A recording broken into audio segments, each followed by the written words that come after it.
$1 trillion. Just take a second to let all those zeros sink in.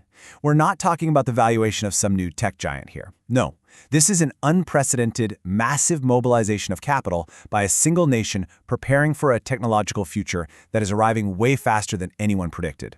If you've checked Google Trends lately, the word investments is spiking dramatically, and there's a massive geopolitical reason why.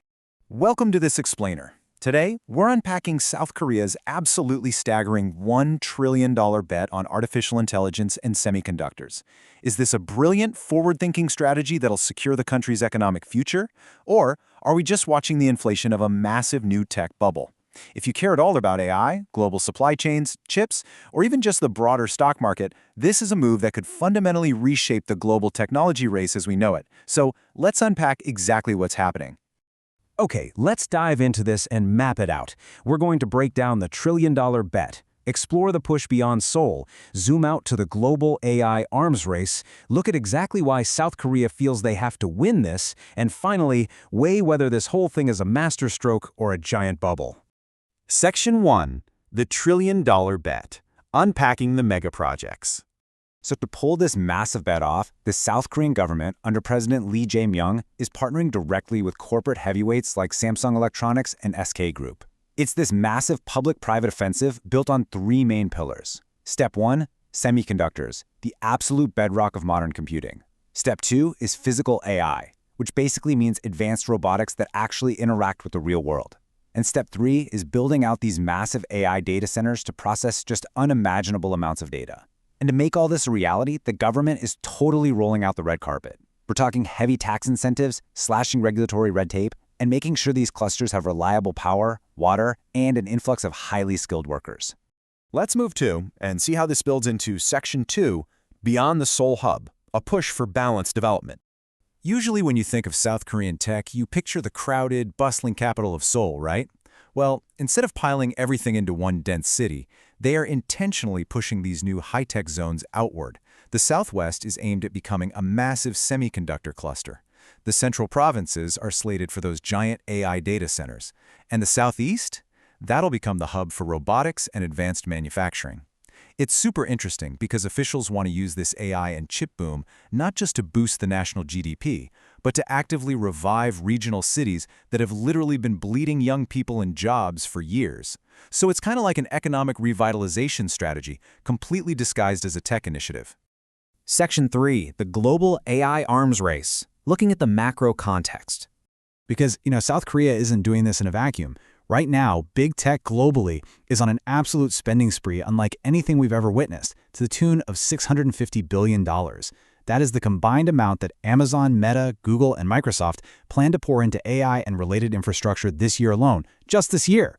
The sheer scale of capital flying into this sector globally completely validates why South Korea feels the absolute urgency to mobilize $1 trillion over its own strategic timeline. And this brilliantly illustrates how wildly concentrated that spending really is. Out of that staggering $650 billion total, Amazon alone is carving out a massive $200 billion slice. That capital is going straight into AI, specialized chips, robotics, and satellites, which is way above their spending levels from last year. It is a staggering flex of capital by just one single company. But hey, it's a bumpy ride. Meta, for instance, is also massively expanding its AI budget, but it's triggering wild stock swings. And analysts are raising major red flags, warning that infrastructure costs are exploding way faster than any visible, tangible benefits. So against this really volatile backdrop, South Korea's plan is essentially a national-level attempt to become the undisputed backbone hardware supplier. They basically want to be the ones selling the picks and shovels during this massive, totally unpredictable global AI gold rush.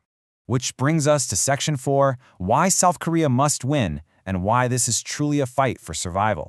Now, what's really interesting about this slide is that South Korea already plays an absolutely critical role in the global tech ecosystem.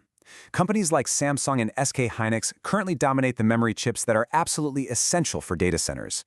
In fact, booming AI demand has pushed SK Hynix's market value dangerously close to $1 trillion itself. But as we all know, past success doesn't guarantee future dominance. Just look at the fierce competition out there. Taiwan, Japan, China, the United States, and the European Union are all currently pouring immense amounts of public money into factory subsidies and tax breaks. For Seoul, standing still doesn't just mean pausing against this fierce global competition. Standing still means actively losing ground. And this leads us to a really vital concept, the survival industry. This is an industry deemed so economically and strategically essential that a nation literally must secure it just to maintain its global standing. Governments around the world now view AI infrastructure, these fabs and data centers, with the exact same strategic importance as oil pipelines or highways in previous centuries. Think about it. If you don't have them, your economy simply cannot function in the modern era.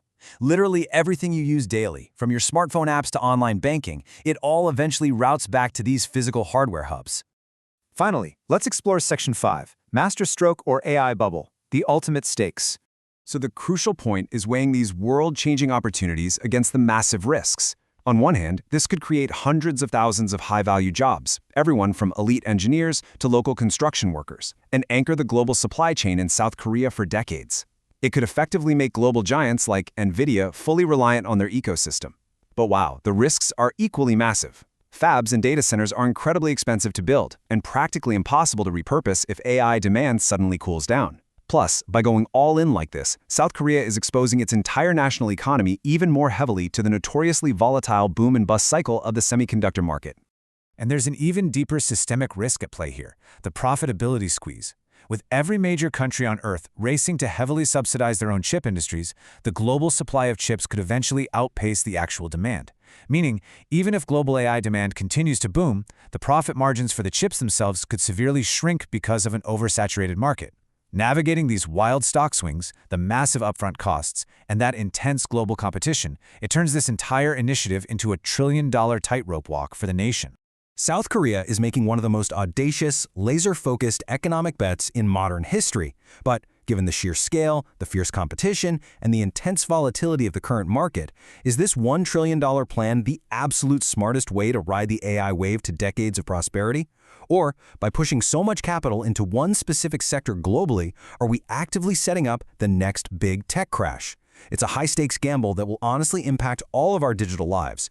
Thanks for joining me for this explainer, and keep questioning the realities behind these massive global shifts.